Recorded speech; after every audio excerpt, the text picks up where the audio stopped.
Guys, good morning. Gagawa po tayo ng simpleng sweet and sour fish.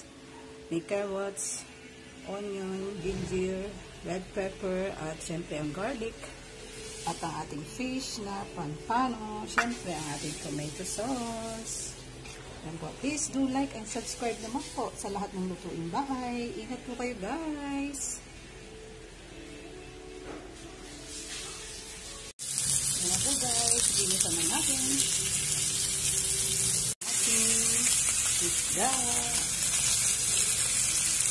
And guys, ilagyan na natin ang tomato sauce. Ilagyan na rin natin ang harina.